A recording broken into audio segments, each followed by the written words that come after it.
Welcome to Relationship Renegades on Fun for Life Radio. I'm one of your hosts, Rachele Brooke Smith. And this is Emilio Palafox. And today we have a very special guest. Babe, tell the world about her. Everybody, you need to listen up. No, this is Brooke Hemingway we have today on our show. One of the things we love about her and her family is just how raw and real they are, both in their personal and professional lives. To give you a little bit of information, she's a 40-something mom of 6 who went from the traditional Western medicine world to holistic health and real wellness 5 years ago. She went from being busy, having babies, and supporting her husband full-time while he worked as the chief of the ER to become a full-fledged entrepreneur while nursing babies, having babies, homeschooling, and flailing her way through the messy middle to come out way farther along than she had ever imagined. What I love about this is that she started her first business with her 5th baby, being 6 weeks old. She became a millionaire plus dollar earner right after the birth of her 6th and went on to create 3 more 6-figure businesses. Definitely a self-made woman.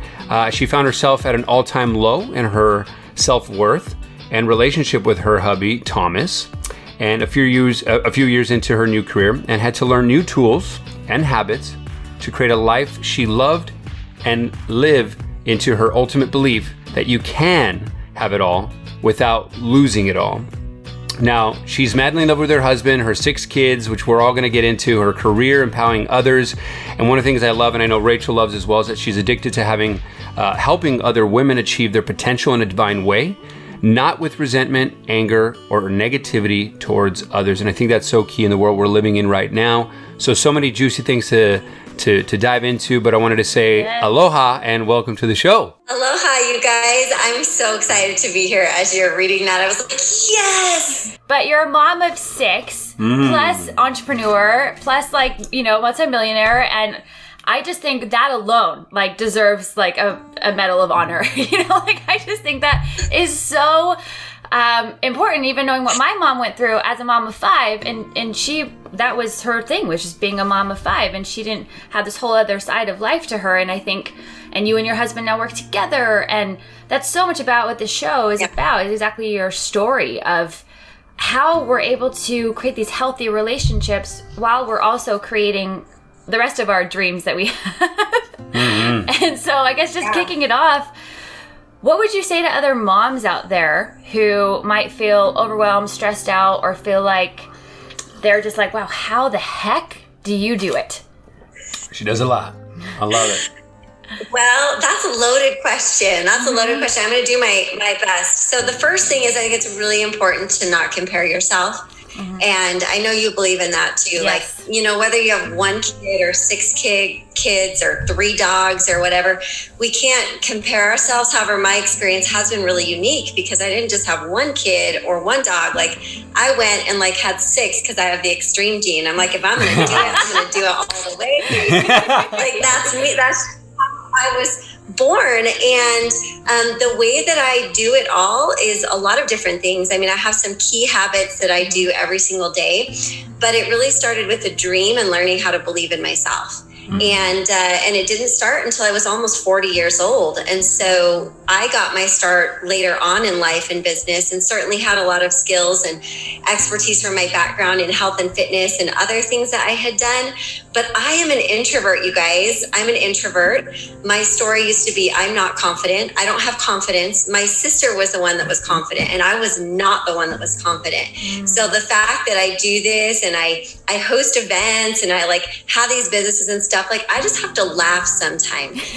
But I think really what it is for you moms that are out there, that you have this idea and you have this dream, you have to understand that literally you have the power to create life. So you are a creative person and you're meant to create more than one thing. Having kids and having a family is very important. It's the most important thing to me. But listen, you can do more, sister. You can go out there and create the other things that you're passionate about.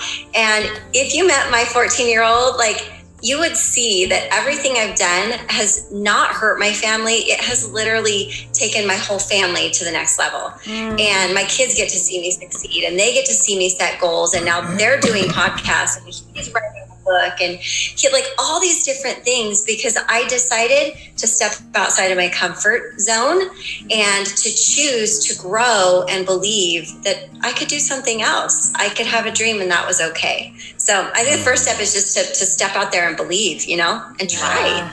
I love that. And I think it's so important, right? Like the belief, and then also just to choose, right? We can choose any second of the day, every second of the day. And I love how, I love that you shared that in terms of, there's a lot of people who say that, I'm an introvert, or maybe label them in whatever way it is. And it's like, no, I mean, to dream. I love that how you always talk about that. Like, let's dream. People forgot to dream and to dream big. And that to God, source, universe, whatever you want to call it, whatever they want to call it, it's like there's a bigger force driving the bus. And I think when people really listen, not only, I guess when you mention creation, it's like, to us, it's like this co-creating all the beautiful things you can do in the world. And I love that you're self-made in so many ways. And what comes to my mind when I see a lot of your posts and things that you've done, with everything you have going on, there's so much energy that you put forward to everything that you do, to your family. And it reminds me of a mutual motivational speaker that I saw that you very much love, and I think have done some stuff with, as well as us, Brendon Burchard, who I met back in 2016, I believe it was or maybe 2015 at like this Bulletproof Biohacking Conference in Pasadena. And it was phenomenal. It was one of the many people that, changed my life in the performance habits and whatnot. But what I remember him saying that made me think about you was that high performers don't have energy. They know how to create or generate energy. And I'm like, when I think about your 6 for 6 or all the other things that you do, it's like you're generating constantly, even though the workload and everything you have is so much that you get it done, but then like you have fun and you have so much energy. And so I wanted to just let's talk about honor and respect that, and then love that. But then also like if you can dive in deep, because I feel like one of the things we want is for people to live a fun and full life. And when I see you guys, you're doing it. So I want to dissect all that. Oh my gosh, like I just want to jump out of my seat right now in my bathroom office and let's talk about this. Listen, okay, they haven't told you about my bathroom office. I literally work in my bathroom. Now my bathroom is gorgeous. I have this like amazing soaker tub and this like beautiful tile and this window that looks out at the mountains. But I work in here because I have 6 human beings that are under the age of 14. And so it's like, if I want to get anything done, I got to do this. But also, if I want to get anything done with that much on my plate, so maybe somebody listening like works a full-time job, but they have a side hustle or a dream to open a bakery or do something else. You got to be able to generate an incredible amount of energy to get done what you need to get done in a day. Because basically, I'm doing the work of like 3 human beings. And I would not be able to have the energy I have if I did not physically take care of my vessel. And I gotta laugh today, you guys, because if you could see me, like I'm wearing my honest jeans. I call these my honest jeans. These are the jeans that keep me honest. Right? Nice. It means like they are tight and they fit me in all the right places, and my husband wants to slap my butt when he sees me in them, right? Like they keep me honest. Like, okay, so I exercise 6 days a week, not just so I can wear my honest jeans, you guys. I think a lot of people that follow people in fitness or personal development, they're like, oh, that's so nice. They have time to take care of themselves. That's so nice. They can work out every day and they just really want to look beautiful. And I'm like, no, I want to feel good. I want to feel like I can live awake. On my Instagram, it says I help people live awake. So many people are sleepwalking through life. That's why they're missing their dreams. They're experiences. They're half awake in their relationships. They're together, but they're not, because they're not living awake. And creating energy is the way that I live awake. And so I work out 6 days a week, but without the perfectionist mentality, because I am definitely hovering perfectionist. Me too. Perfectly imperfect. Yeah, we're talking like borderline eating disorder when I was like 18, 19 years old. Lots of self-hate, lots of self-worth issues. And so I work out 6 days a week, but I don't measure every time. I went to Orange Theory yesterday. I don't wear my heart rate monitor. I'm like, I don't want to know what my heart rate is. I just want to go by how I feel. Or some days I'll be like, I'm going to run in the mountains and I'm just going to run straight up this hill. Or maybe I just need yoga today. I'm going to move my body to get myself into a state so that I can sit down and I can crush the work that I need to do. so that I can, at the end of a workday, have a dance party in the kitchen with my kids and sing like a ridiculous person, so that I'm not giving them the leftovers every single day. Because I've been there. I've been in the space where I was giving them the leftovers and I'm like, enough of that. I know what I need to do. I have a background in kinesiology and health and fitness, and that's what I did for 20 years. I'm like, Brooke, you need to move your butt every day, 20 minutes, no matter what. Do something, get your energy up. If you're feeling down, if you're feeling depressed, if you're feeling anxious, if you're not reaching your goals, I swear to you, if you just move your body 20 minutes a day, something will happen in your mind and in your heart, and you'll find the resolve and the will to get the things done that you need to. And so, yeah, I do. I generate like mad, crazy amounts of energy. And I know if I'm not on, that's what's missing. I know that this is the vessel that I experience life in. Listen, this is not a vanity thing. Am I glad I'm smaller than the day I got married 23 years ago? Absolutely. I'm like super stoked that I have 6 babies and I can still be fit. Like that's a fringe benefit. But you know what I'm happier about is that I can show up in my vessel and have the energy to do all the things, all the places that my dreams want to carry me, all the things I want to do with my family. I can do them because I have my health and my energy and my vitality. So it is not a vain thing. It's a responsibility, I feel, to take care of our bodies in whatever way we can. Even my friend Chad Hymas, who is a quadriplegic, he spoke at my event a week ago. Even he has goals to take better care of his physical body.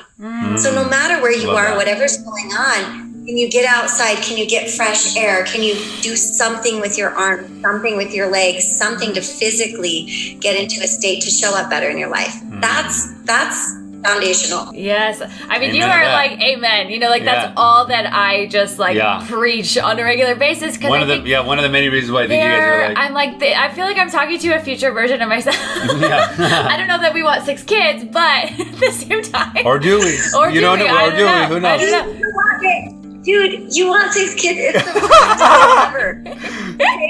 Can I convince some of your listeners? Let's do it. Like, it's so irresponsible. You have 6 kids. And I'm like, okay, my husband surfs.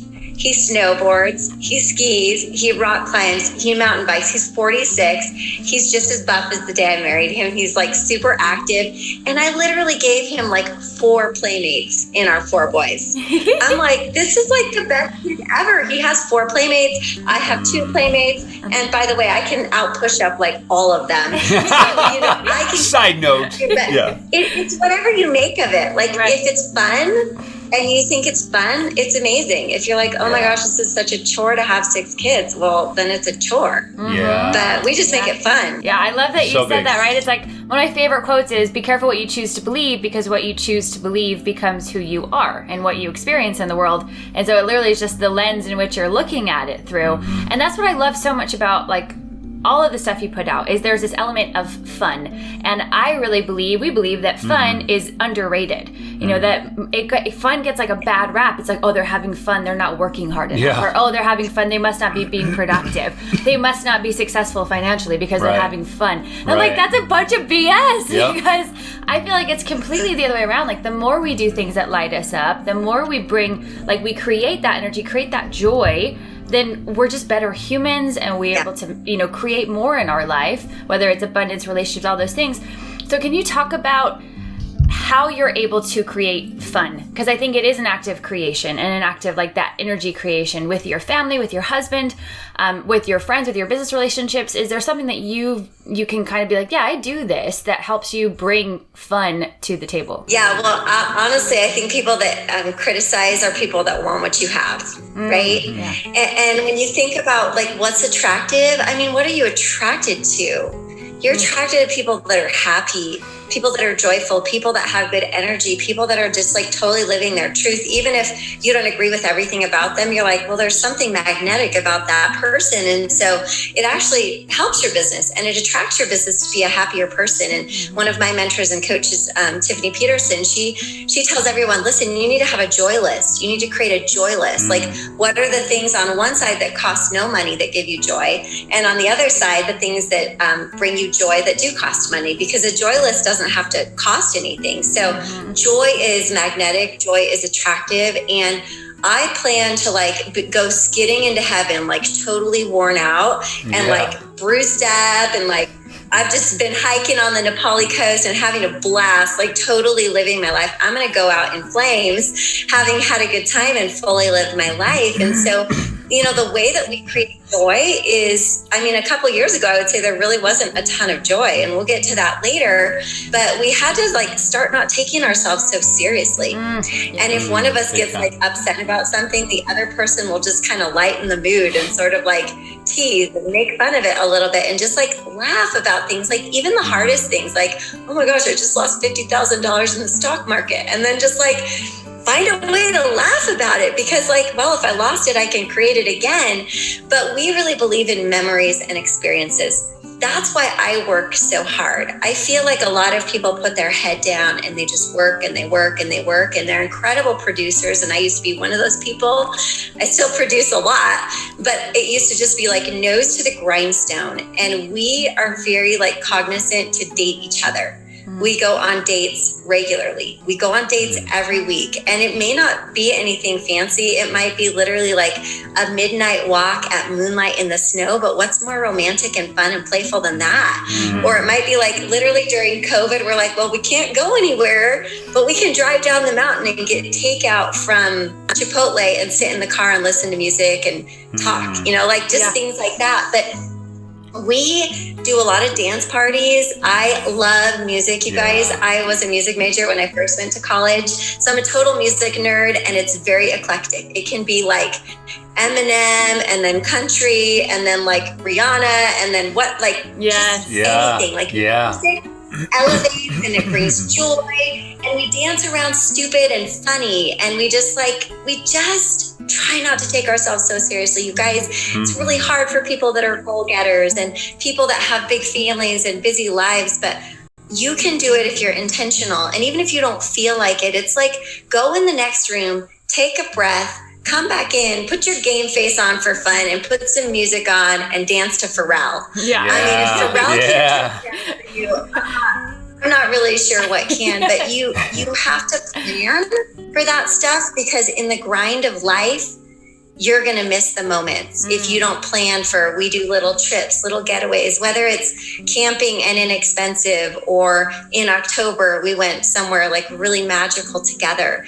As long as we're together making memories, like life is fun and life is joyful. So on your way to your dreams, please make time for that. I love that. I love that. Wise words and just beautiful words from Brooke Hemingway. If you guys are tuning in, you're listening to Relationship Renegades on Fun for Life Radio, where we're talking about really creating love, life, and just memories and experiences with the people you love. Because at the end of the day, I mean, what else is there? I mean, life is about experiences. And, you know, I can certainly speak about how I've just recently started to have more fun and recently started to build more of my life resume, if you will, or focused on the life resume more so than the professional resume, simply because of that, of everything you explained, right? And it's like, I bought this, it's actually called a big ass calendar it's from Jesse Itzler. It really and it's a thing literally that's about this size, like a notebook size for those listening. I need one. And it opens up into this huge, like,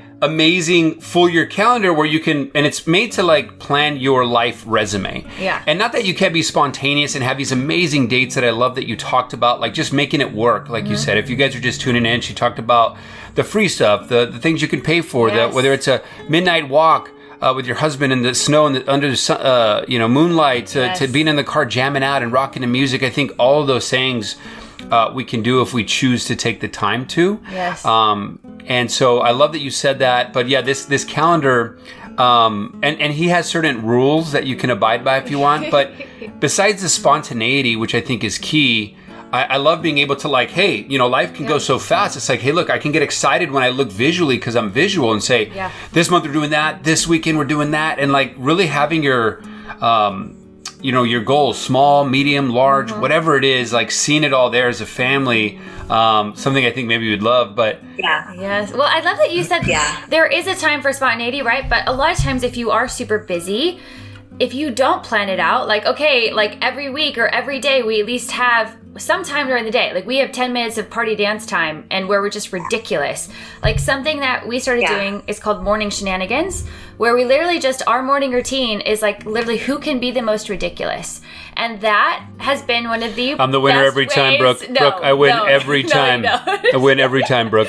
No, just kidding. But like, you know, especially I'm like kidding. that. Yeah, people talk about like, oh, you know, meditation or journaling, which we do that too. But I think, again, this art of having fun in life is kind of lost, especially, you know, when you have busy lives and you're working really hard or you have 6 kids like you, like making sure that you schedule in or you create a habit of fun time.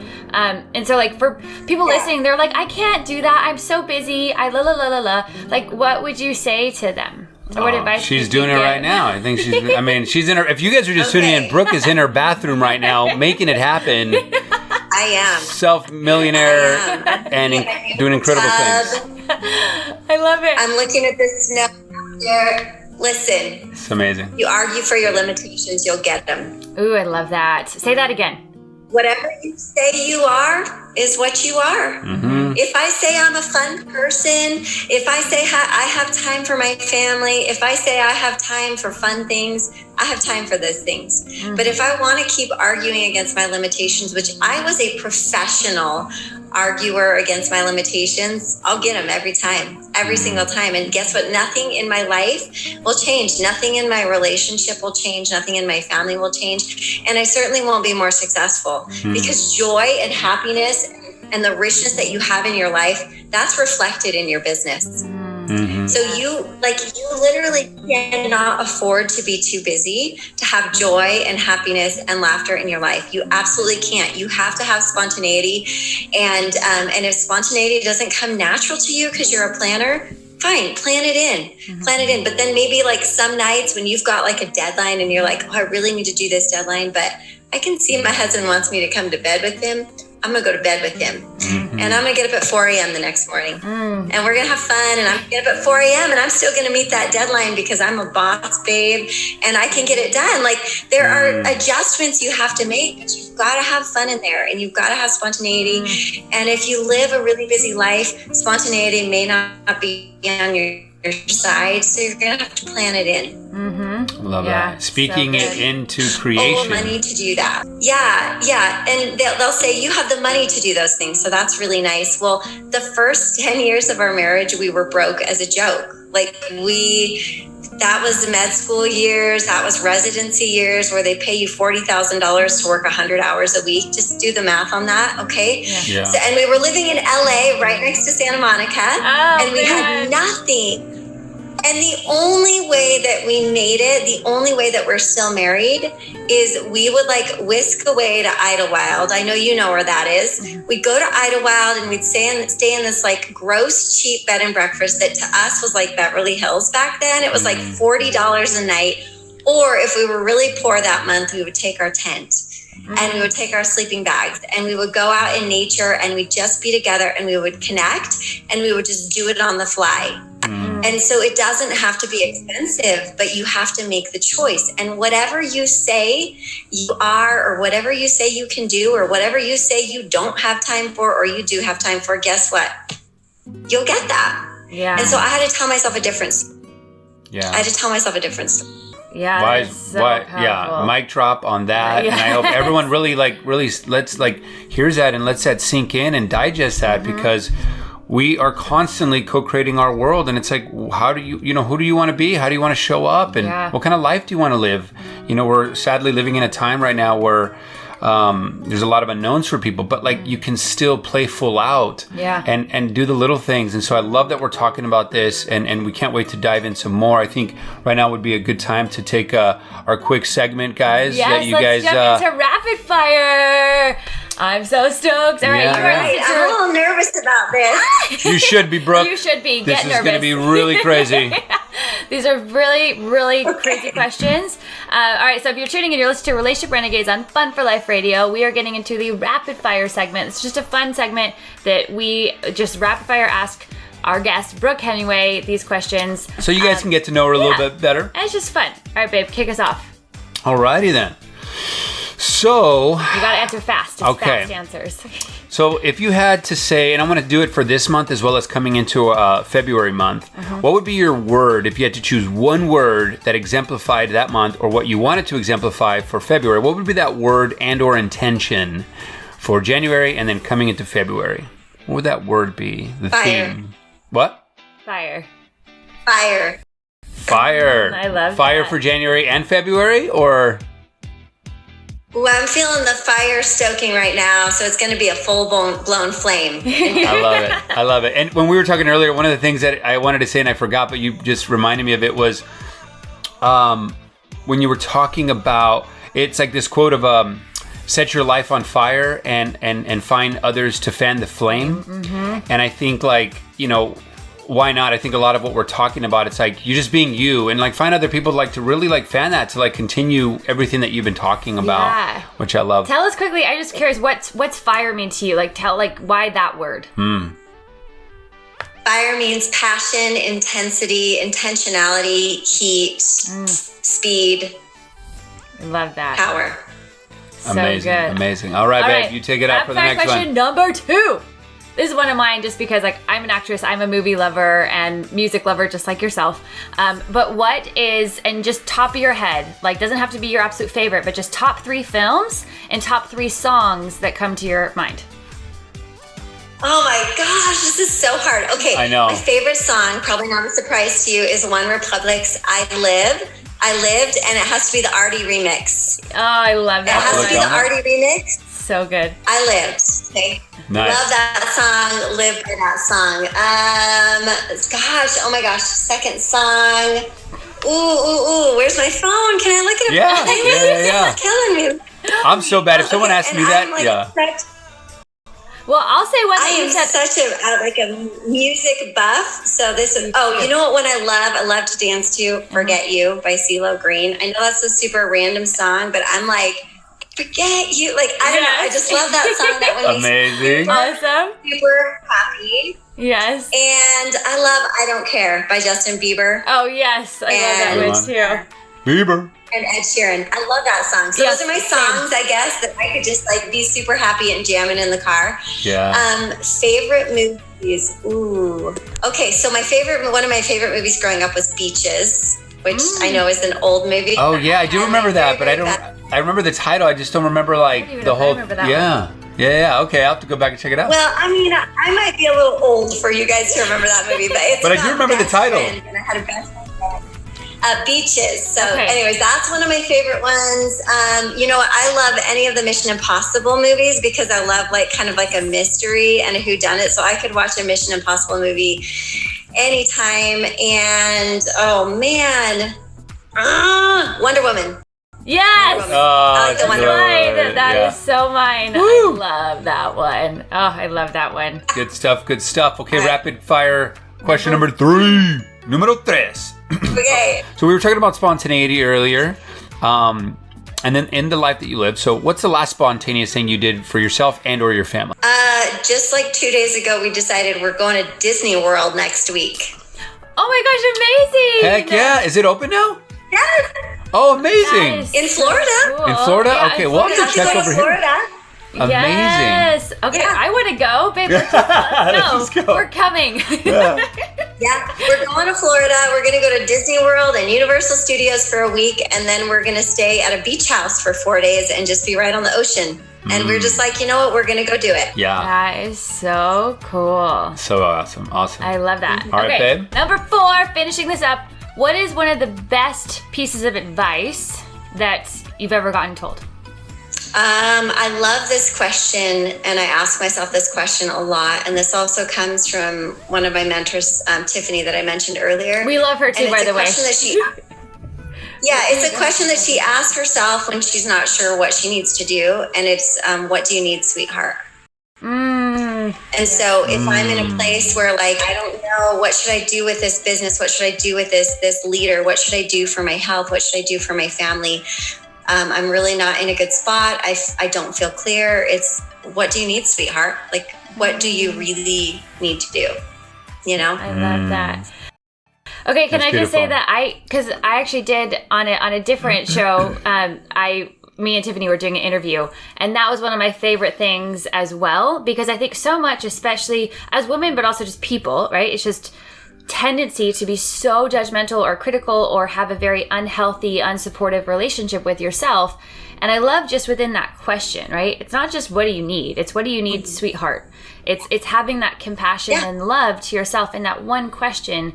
Like, even if you're listening right now, just ask yourself that. There's a feeling of this, like, compassion. And I want to create one, babe. What's a masculine version of that? Because I don't feel like guys are going to want to say, what do you need, sweetheart? But like, I would say that to you. But to yourself. Oh, to myself. Yeah. But I think for women, that's so powerful. It's like as if you're talking to your like 5-year-old self, right? Yes. So my 5-year-old boy is like, I will say, like, what do you need, sweetheart?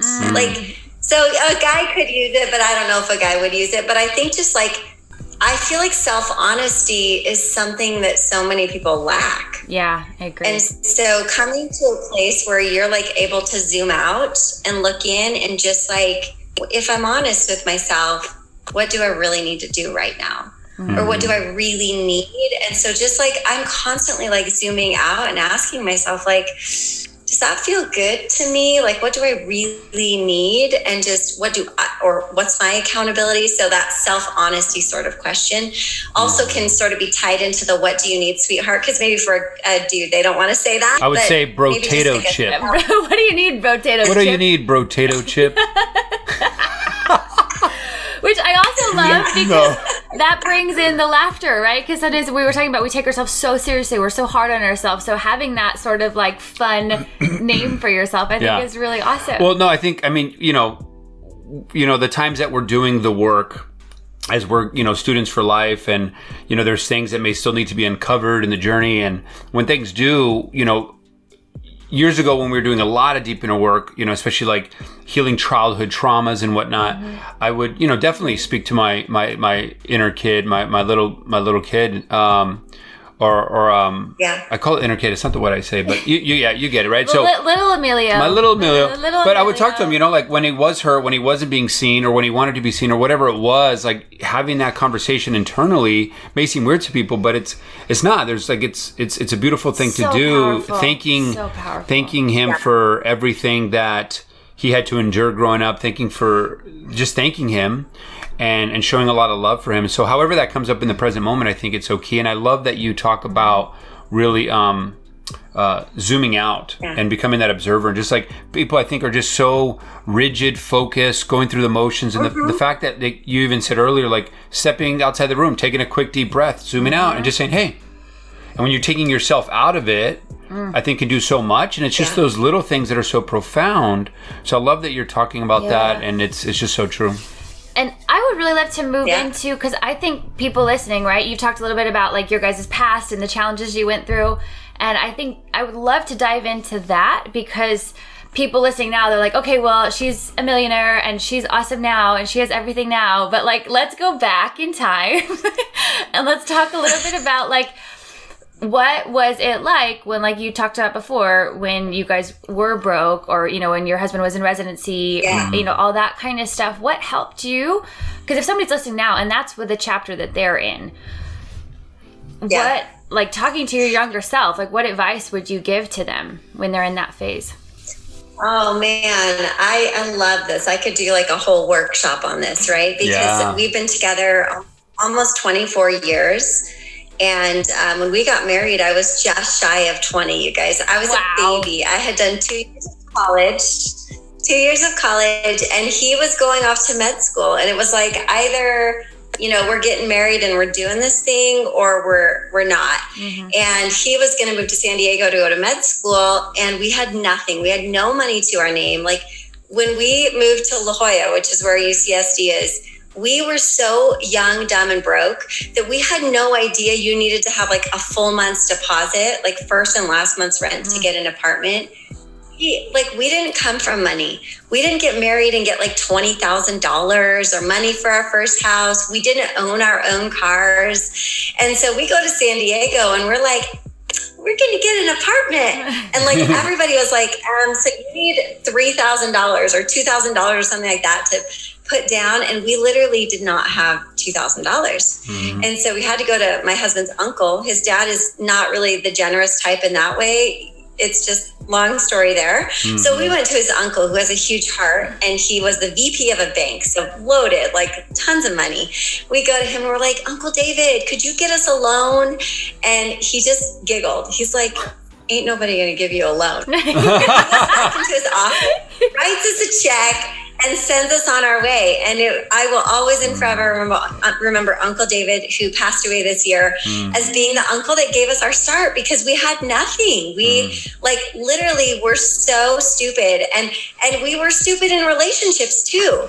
Like I remember going to work. I got a job for $7.25 an hour at a bank. Okay, I was able to get a job as a teller. We lived off of $7.25 an hour in La Jolla. Wow. Just look it up. La Jolla. It's not cheap to live in La Jolla. So we lived off of student loans maxed out and $7.25 an hour. And then I got a second job and I worked 2 jobs and I went to SDSU and I got my degree in kinesiology, and we had one car. I can't remember the model, but I know I ruined the engine. That one died. Then we got another one. It was a Mazda 323 hatchback. Okay. Mazda 323 hatchback. No power steering. That's literally what my husband drove as a resident at UCLA. And like all these other people, like their parents had given them the Beamer and the Mercedes. And I'm like, he's rolling up in his 323. And I'm like, this is awesome, babe. Like, this is so awesome. Like, I love this. We don't need a fancy car. We're just living off love. And so we were just like trying to figure it out. And I spent so much time like during that time period where we were broke and we didn't know like what we were going to do. And we just were kind of making it. And he was gone all the time. He was gone at school and he was gone as a resident. I spent so much of that time resentful and angry. And I don't know if you guys remember that movie, As Good As It Gets. Yes. I don't know if you've ever seen that. Yeah. But I remember after we'd been married 5 years thinking, is this as good as it gets? Like, is this really what I signed up for? Like, I'm not really sure. Like, I love you, but I don't know if we're like really super connected. And I was feeling like, I think I was just kind of like lonely. And so I was like, well, maybe we should have a baby. That's a great idea, right? Worst thing to do, like to save a marriage or a relationship, I think, is to just like, well, let's just have a baby and see how that goes. And so thankfully we got some therapy, and we're still broke this whole time. We got some therapy. I don't know how we were able to afford that, but we got therapy and we worked through that for a year, and we decided we really did love each other. And we really did want to build a life together. And so we stayed married and we stayed broke and we stayed like super, super poor for those first 8 years. And then he got a real job and we moved back to Hawaii where we met, and we bought our first place. And so we've been through not only the financial struggle, but also the struggle of how do we make this work? Because we were young, we didn't have relationship skills, we didn't have communication skills. We both had our past hurts. We both come from divorce. We both like had this different baggage. And so we had to learn all the skills of how to communicate, how to make one another feel loved and listened to, and not force each other. I couldn't force on him to want a baby. That was definitely something he didn't want at that point. And now I think, man, that was such wisdom that we didn't have a baby. I'm so glad we waited. But we had to learn those skills. And then we also had to go through the hard of like not having affluence, not having money. I think a lot of times people wait now until they're all set. They've got everything perfectly figured out. And I'm like, there is beauty in the struggle. Like, our shared experience in life is deep and it's rich. And there's been a lot of struggle. So when you look at where we are now, you know, we've got 2 houses, one in the beautiful mountains and one in Hawaii, and we travel and we homeschool and we do all this stuff. You guys, this has been 24 years in the making, and it's worth it. It's worth the grind. But don't ever look at anybody and be jealous. When you look at somebody and you see what they have, be happy for them and look at it as a sign that I can have that. I can go and get that. If I'm willing to sacrifice and put in the time and put in the hours and put in the commitment and the struggle, I can have that too. Like, seriously, celebrate it. Don't judge it. So I love that story. And that reminds me of one of my favorite quotes from, I think, another mutual friend of ours, Henry Amar, that always says, if you spot it, you got it. right? So, and I think that's so important because I've definitely had those, previous years, chapters of my life, or even just moments where I get that little, that feeling of insecurity or jealousy or comparison. And I'm like, whoa. We all do. Okay, if I spot that, there's something within me that's like, I can create that. It's just like, am I willing to put in the time, the energy, the effort, the blood, sweat, tears, all that stuff?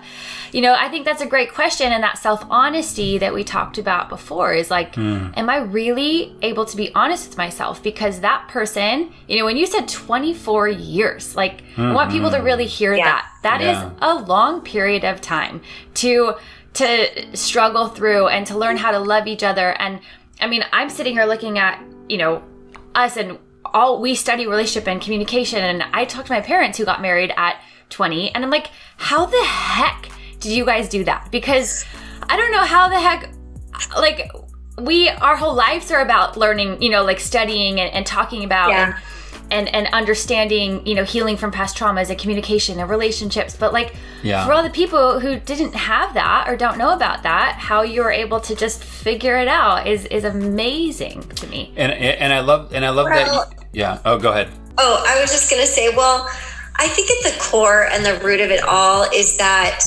we, when you choose your life's mate and you choose to go through life with somebody, all the beauty and all the glitz and all the attraction and all that stuff is really, really great. But is this someone you really like? Mm-hmm. Is this somebody that you can be friends with? You can have a real deep conversation with? Is this somebody that you can build something with? Because I am, in my characteristics, and that's probably why I have 6 kids, is I'm a builder. I build things. We're building our marriage. Mm-hmm. We're building our legacy.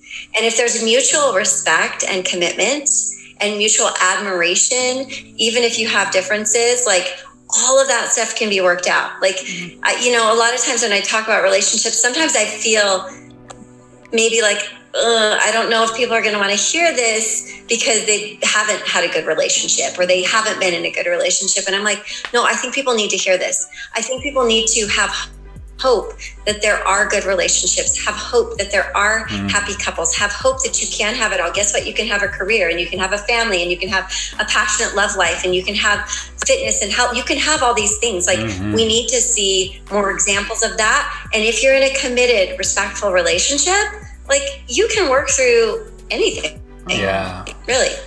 Yeah. Preach, Brooke. That's what we talk about all the time. That's what one of the main themes of the show is, to co-create with you today a world where healthy relationships are the new norm. Mm-hmm. Because the media and societal norm is, toxic and unhealthy relationships, and it doesn't have to be like that. Mm-hmm. We're here to change that, not just with us, but our guests, such as yourself, who are living and embodying these principles that I think are so key, especially in the world right now. And some few things that I love that you said a lot, really. And at the end of the day, first, I love that you talked about, there's a beauty in the struggle. I tell Rachel all the time, I look back and I'm like, man, all the suffering and pain that I've gone through, I really look back and I love that. It may be cliche to say, but it's so true.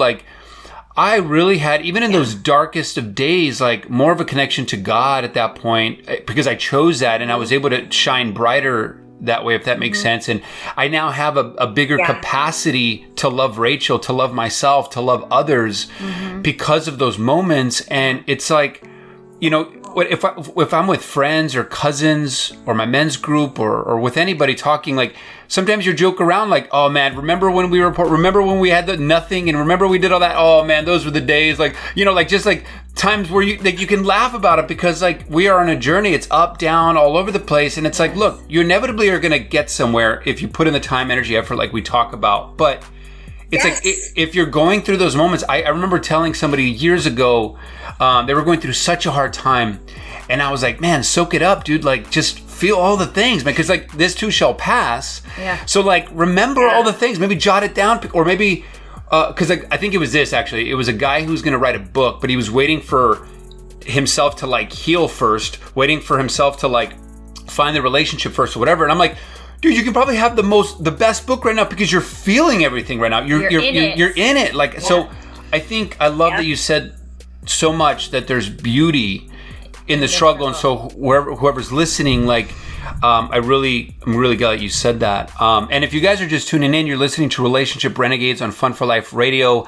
We're talking to Brooke Hemingway, and here in a moment, stay tuned because we're going to be hearing about Brooke's renegade moment, breakthrough moment. Yes. She shared so much wisdom with us, and we're just so excited that you're here. Yeah, well, and going along with what you said, I think one of the big missions on the show is to help disrupt the perception of suffering. And so if someone's listening right now and they are in that phase, right? They're like, okay, well, going through a really hard breakup, or I'm going through just a really difficult situation. I don't know how to pay my bills. Like any of those things that all of us here have been through. Because I think it's easy to talk about those times when you're on the other side, but when you're really going through it, it can feel all consuming. You can feel trapped, you can feel stuck, you can feel afraid. How did you get yourself out of those kinds of like trapped feeling? And that might lead into our breakthrough moment. But I think there's a couple of, I love words. Like, I think there's so much power in words. And so I love to, like, if you ever come to one of my events and you get one of my workbooks, it's like chock full of different quotes and wisdom. And so I surround myself with words and wisdom and music and things that give me insight and give me strength. Because I am very cognizant that some people listening are really suffering right now. Like I'm really, really tuned into that. And I can still remember lots of moments of suffering in my life. Like it was just yesterday. Like I really, really, truly can. So I have compassion for that. And some of the things that helped me to get through those hard times, whether it was in relationship, which is a lot of what we've talked about today, is choosing to sometimes be silent. And to not always just like verbally vomit everything and say things that you can't take back, and to give yourself the permission to take a knee on something or to take like a time out and be like, I just need to take a knee on this for a minute and just need to like breathe and get my thoughts together. Like you don't always have to know what you're going to do right away.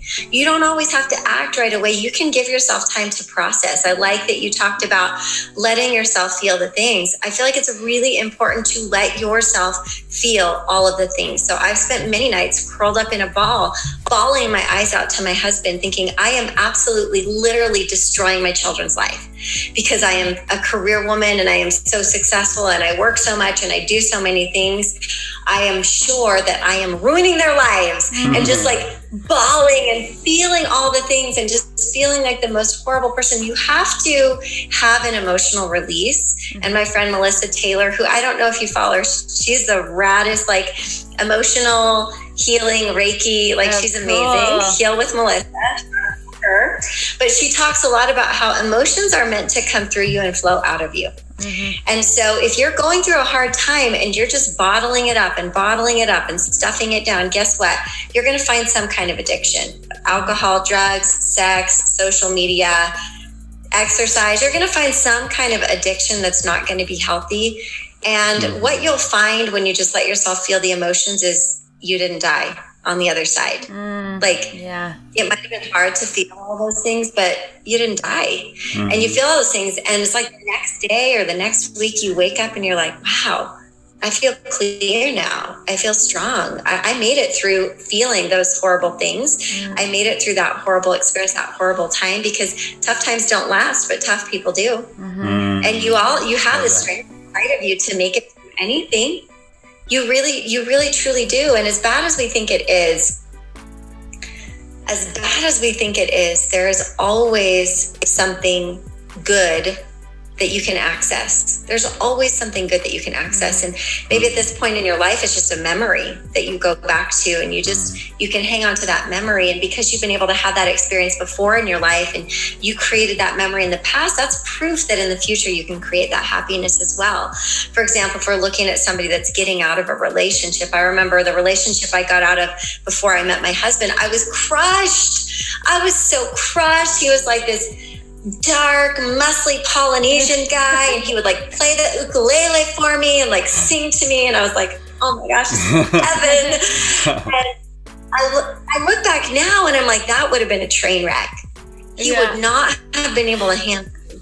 He would not have been able to handle me. We would have been so mismatched, but I was so heartbroken. Mm-hmm. But the fact that I had been in love before was proof that I could be in love again. Mm-hmm. And I could do it better the next time. Mm-hmm. You know? I love that. So, absolutely. Oh, I love that so well much. Said, so well much said. words. Feel the stuff, guys. Feel the it. stuff. Feel it and shake it out. Move it through, too. I think that's super important, that you got to feel it and then do something physical. For me, it's like dancing or playing or jumping or hitting a bag or screaming. Yeah. Something that, like, to move it through your body. Otherwise, it does get trapped stagnant. in there. I remember someone said, the issues are in the tissues. Yes. And when we, shake that. it. Yeah. I mean, it really is. When I talk to a lot of like Qigong experts or Tai Chi experts or people that do a lot of body work for like all their life, like, the way that they break it down, I'm like, I understand it, but sometimes I love getting it from different perspectives to then speak it different ways so that it lands different ways for people. Mm-hmm. But it's so true. But let's get into our Renegade moment. Babe, why don't you tell our audience and a reminder for Brooke as to what the Renegade moment really is before she starts. And if you're just tuning in, you're listening to Relationship Renegades on Fun for Life Radio, and we're getting into our Renegade moment segment, which really, like, the show is called Relationship Renegades, and it's called Renegades for a reason, because being a renegade is all about choosing differently. When you went against the grain, when you stopped doing unhealthy things and you made a decision to start doing some things differently. And so it could be a breakthrough moment. It could have happened really recently. It could have happened way in the past. Just anything that's coming up for you that you feel called to share with everybody listening. A life-changing experience. Really powerful breakthrough renegade moment. Okay, well, this was like super, super clear to me when I read your questions, and I was thinking about what I would share about. This is the moment, right? Mm-hmm. And it was a couple of years ago on my husband's birthday, June 14th. It would have been June 14th, 2018. So 2.5 years ago. Okay. 2.5 years ago was when I snapped out of my fog and I woke up.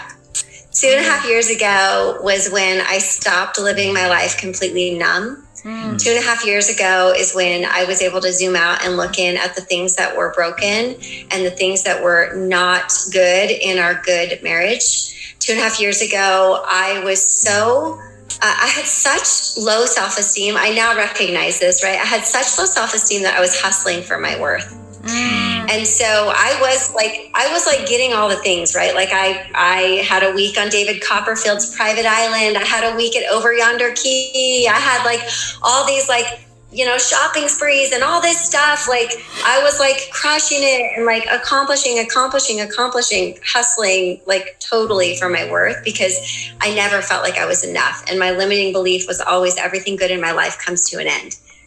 That's what I thought. Everything good in my life comes to an end. I'm not enough. I will never be enough. Eventually, my husband will leave me anyways. Eventually, my businesses will fall apart. Like super fatalistic self-sabotage crap.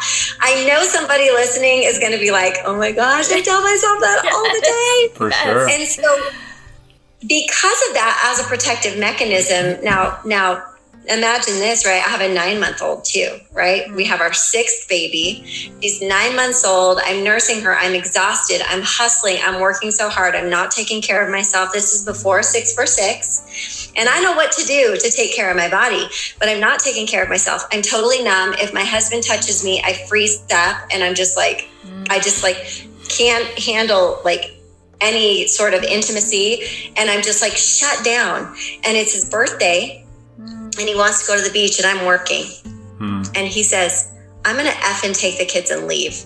And you can have your business and you can have your career. And I literally like stood there and I felt nothing.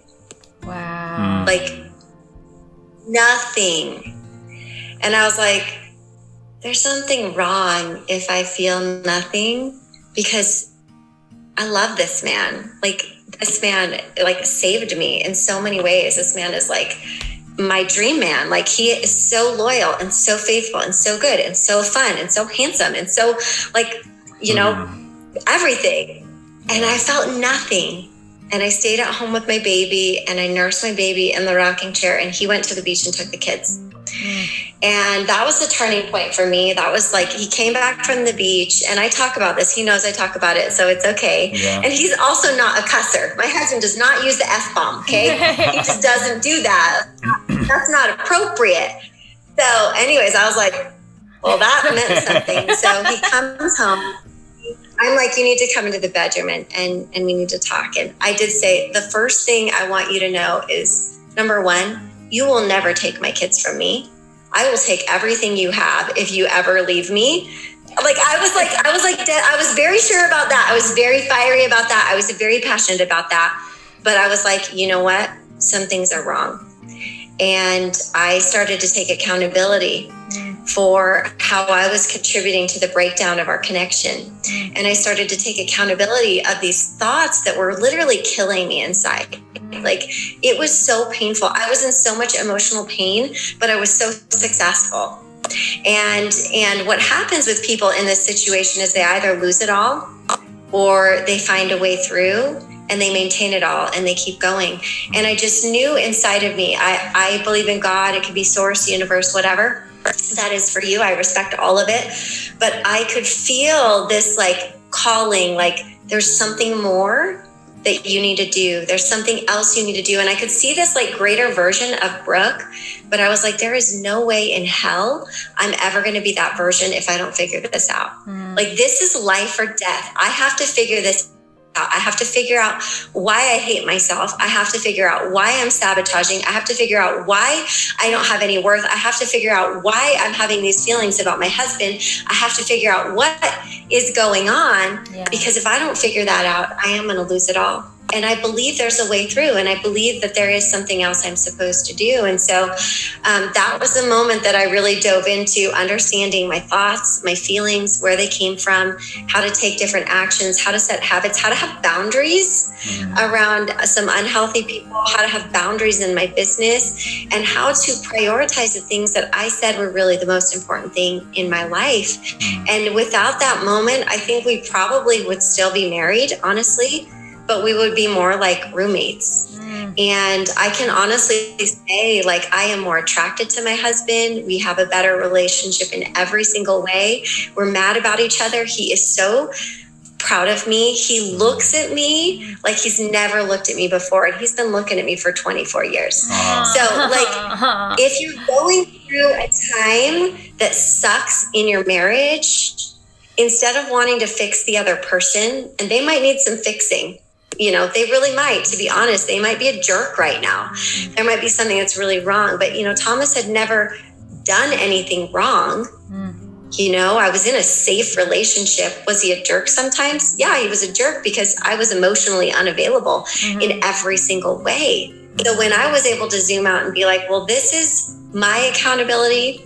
This is what I'm going to start doing. And then this, you guys, this is so important because you'll probably walk through something like this in your life after you have kids, right? And things change. Is at first when I was going to make changes and I wanted to, you know, readjust my boundaries and start prioritizing some things differently, I messed up a lot.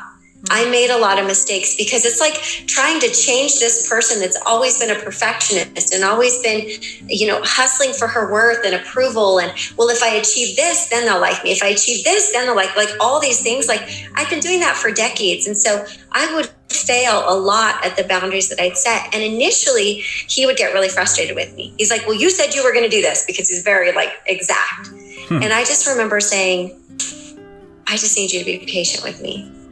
Like, I just need you to be patient with me. I'm learning. I'm trying. I just need you to be patient with me. And I didn't get mad at him. And I didn't get like sassy, because I got a sassy personality, you guys. But I was just like, I just need you to be patient with me. I'm trying and I'm learning. And the third thing is, when we were going through all of this, he had to do his own work. He had to figure out that there were some scars and some things that he needed to work on. I didn't force him to do it. I started listening to podcasts, getting coaches, reading books, but I wasn't like, honey, you should read this. Honey, you should listen to this. Honey, you should think this way. It was like, I was just doing my thing. And he was seeing the change in me. And then one day he was like, hey, so what podcasts are you listening to? Oh. So what's that book you're reading? Maybe I could get it on Audible. And I'd be like, oh yeah, it's this one. And he started coming along on this journey. And anytime you're going on a personal development journey with another human being, and there's like a lot of other factors, businesses, kids, all these things involved, it's going to be messy and it's going to be ugly, and some hard things are going to come up, and you're going to feel angry sometimes. And he would blame things on me sometimes. And there was one day where I could tell there was anger, and I just looked at him and I said, I'm not responsible for your happiness. I love you, but I'm not responsible for your happiness, and you're not responsible for mine. And that's really true, no matter what kind of relationship you're in, whether you're in a relationship with yourself or with somebody else, nobody else is responsible for your happiness. And so us each taking accountability for our happiness and owning our own crap and the things that we were doing, and just like literally being patient in the process and not just blowing up and being like, forget it, just being like, we got something here. We've got something here. We've made it this far. There's some good stuff in here. There's some meaty stuff in here. We're going to stay and we're going to work it out. And it's been such a beautiful process. And it started from like one of the most horrible days of my life that I will always remember because of the feelings that I felt. So that was my moment. Oh, wow. Like, Brooke, thank you so much for being you. Thank you for being so raw and real and honest, and literally everything that is like in my soul, you're saying, just everything of like, so many times we expect ourselves to change so fast, and we totally neglect the fact that we've spent 10, 20, 30 years maybe perfecting these unhealthy habits. And so of course it's going to take some time to learn how to do new habits, and the fact that you just looked at your husband and were able to say, hey, I'm not perfect, but just have patience with me, and I'm so sorry, and I love you, instead of lashing out and getting defensive, because you totally could have. You totally could have chose. You totally could have chose to say, well, F you back. I'm leaving and I'm taking the kids, and you get nothing, and I'm not going to work on myself because you're the one that's wrong, which you could have chosen that, and it would have led down a completely different trajectory. But you chose to like, hey, I'm going to feel my stuff. I'm going to learn my shit. I'm going to like be accountable and just start taking care of me and hoping that it goes along with you. And I just think it's so beautiful to think about, like, in every moment you could have chosen differently, but because you chose to grow, because you chose to be compassionate, because you chose courage, because you chose to just do it anyway. It worked out the way it did. And I love the way that you... Well, here's the thing. Oh, go ahead. No, go ahead. Well, I mean, I was just going to say that I just love the, just kind of piggybacking off that of the kindness, the courage, the love and communication that you said as an example, like, hey, I just need you to be patient with me. I think a lot of people are afraid to say the things. Even last night, like, there was a thing where I was getting passionate about something, and Rachel took it a different way and felt unsafe and kind of shut down for maybe just a couple minutes. And I was in the kitchen and I came back and you could tell something was wrong, and Rachel just looked at me, and I had the courage, and I think love always wins. Kindness always wins. And so kindly and with love, she just says, babe, like, I may be taking this the wrong way, and I just don't feel safe right now. And ultimately, like, my ego wanted to come up and say, like, no, babe, like, this is what I was trying to say, blah, blah, blah. I was like, look, I love this woman. She also has saved me in lots of ways. And she, like, this is the one I love, and this was my dream woman as well. And I'm like, she's unsafe. Like, let me make her feel safe. Let me love her. And like, thank you for sharing what she shared. And it's like, so I love that you went about it that way, because I've certainly been in past relationships where it's just like fighting fire with fire. And it's like, well, this, and then it's like, just gets horrible. And so I wanted to honor and respect that. And then also to share, I think there's a lot of people that are one-sided in the self-development journey, and that a lot of people are saying, and I know some people that are like, you need to read this, and this guy never does this, or this girl, she doesn't do this. And it's like, whoa. Like, I love that you chose your journey and your path. And I think,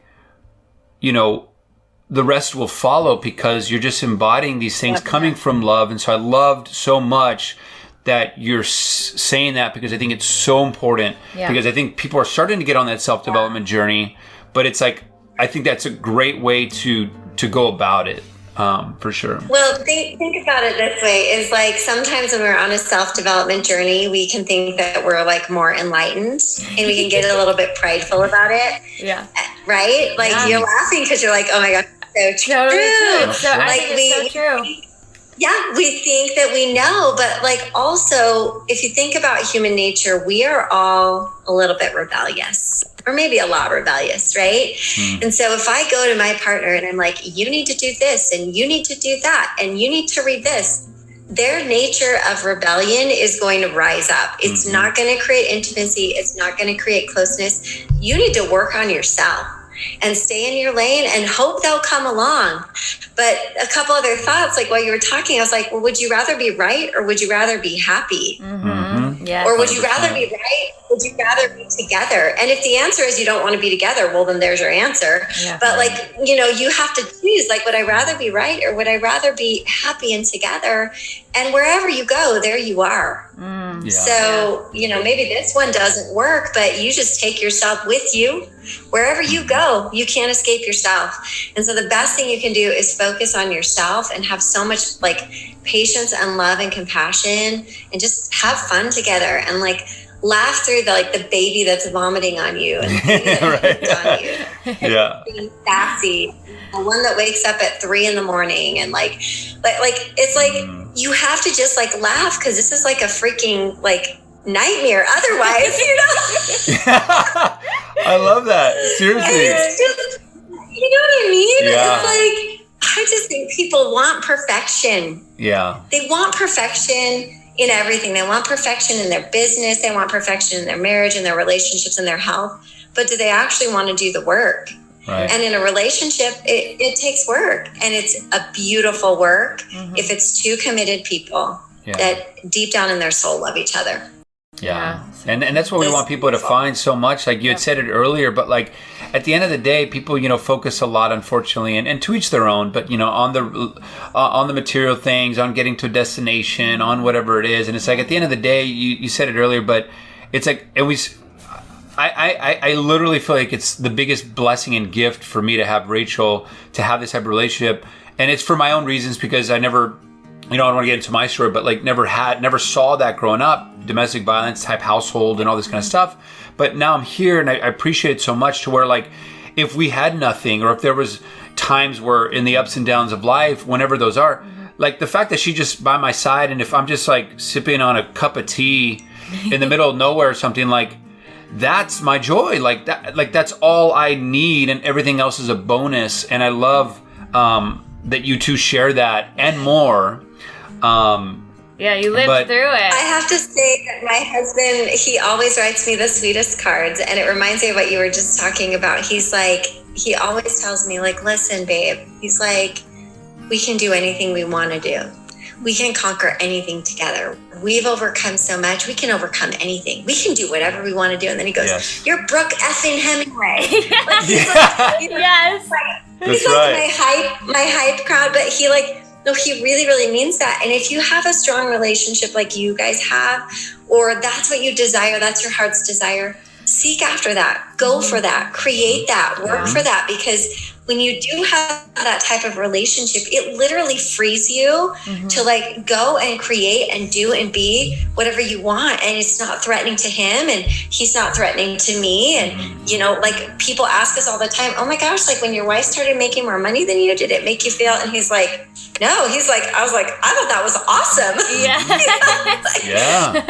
Because like we are so much better together. Yeah. And so if you're in the trenches, like it's worth working for. If you both want to work on it, like you can accomplish anything together. And even if you guys had nothing, I can tell, like you could literally start with nothing, and you could create something, within 90 days, you'd have something, because you have something. For sure. Absolutely. Well, and getting into that, just because I know we're on the close of the show, but I'm really interested to learn more about your favorite finds that you want to share with the group. This could be a book, a poem, a movie, a song, an experience, whatever it is. Just favorite finds.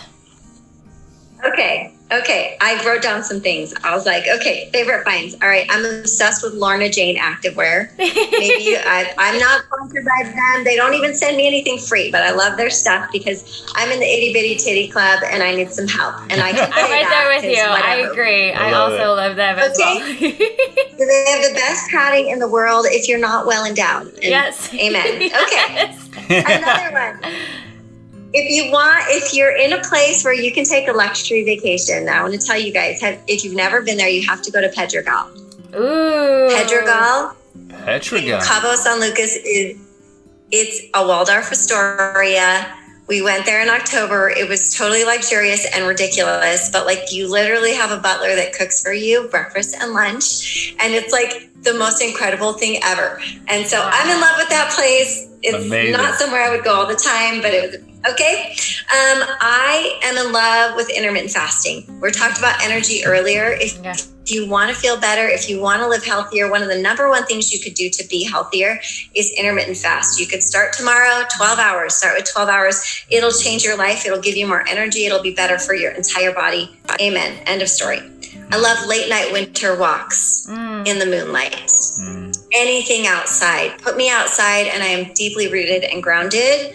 I love the sand between my toes. I love sitting in front of a fireplace and feeling the warmth of the fireplace. I love Uggs. I'm addicted to them. I have a ticket for 3 pairs of Uggs and I'm like, I'm going to get all those for me. Yeah. Yes. Anyone else? Yes. I'm getting 3 more pairs of Uggs. I love it. I love the book Everything is Figure Outable by Marie Forleo because it's really what I believe is that you can figure out anything. There's always a solution. I am the ultimate solution-oriented girl.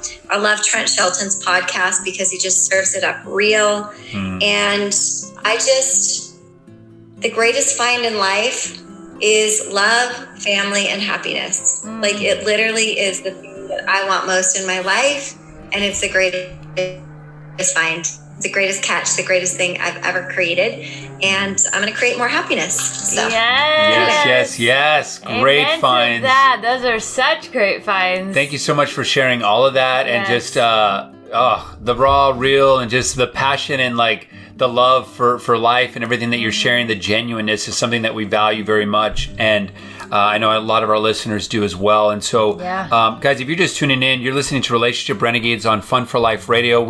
Brooke Hemingway has just been such an incredible guest, and she's shed so many golden nuggets for life, love, and really just how to create it all. Yeah. And so, before we wrap up the show, Brooke, where can our listeners find you? All right. Well, you can find me on Instagram. It's pretty easy to remember at Hemingway half dozen because I have a half a dozen kids. And so you'll get a little bit of family, a little bit of fitness, a little bit of SaaS, business, self-development, all that kind of stuff. So you can find me there. Also on Facebook at Brooke Hemingway. My website is brooke-hemingway.com. I do an annual event called Align. I just did that last week. It was incredible. Had some amazing speakers. That to me is like my coming home event. So every year in January, we do that to recenter people, refocus people on their purpose, their passions, and moving into the new year to just be on fire. So you can find me in those places. I'd love to connect and chat and help you out and just talk relationships, fitness, whatever, business. I love business strategy. It's like my favorite thing in the world. My brain works that way. But so fun to be here. Thanks so much for having me. I've had so much fun just like talking, and I love what you guys are doing. I love what you're about. So thank you. Thank you so much. Everybody make sure and go follow her. She's so fun to follow. I love all her stuff because it is so raw and real, and there's so much joy. Like this woman lives what she's talking about. Like in everything, she's embodying courage. She's embodying joy. She's embodying compassion. And I think the world just needs more of it. And, again, on this show, it's really about inspiring hope that love is truly possible and not just like surface level love, like that higher kind of deep love. It does take work, like we talked about, but so worth it. And for every toxic, unhealthy relationship that the media might throw out there, there's also a beautiful, loving, supportive relationship that we can learn from. And so we created this platform because we want those stories to get a lot louder, because we know that what we focus on expands. And so thank you so much for giving so much hope to us and to the listeners. Absolutely. And I wanted to just add too, when you go and follow her, I agree with everything Rachel said, but also I love with certain subjects or with anything that you put out there, because there's a lot of people just put it out there and don't embody it and live by that. And I think that's very important, not only to us, but I think a lot of people as they're going through this journey. Yeah. And how you're really speaking to the person at the end of the camera, really being bold and passionate about the things that matter in life. And you can see that coming out. And so I know that came from a lot of the journey that you shared today. And so we see you. We love you so much, Brooke. Thank you again for being on the show, for your time, energy, and presence, and for all the gold nuggets that you shared for our listeners. And real quick, this just came to me. I can't believe I didn't think about it before. So my name, Rachel Brooke Smith, right? Brooke, I have different character names for all the different people inside of me. My badass character is Brooke, right? So whenever I'm all right, I need to be a badass today, I'm all right, Brooke, let's go. So I just love that you're Brooke. It is. I totally am, and people know that about me. They're like, if Brooke says she's going to do something, she's going to do it. And it's once I decide, it's just get out of my way because it's happening. Yes. So. Yes. So, and I believe that, I loved it. So much so. Thank you. All right, guys. Thank you so much for listening to Relationship Renegades on Fun for Life Radio. I'm one of your hosts, Rachel Brooke Smith. And this is Emilio Palafox. And we just interviewed the beautiful, the lovely, the badass Brooke Hemingway herself. Make sure and go follow her on all the socials. She's incredible. And we will see you next time. See you guys. Love you guys.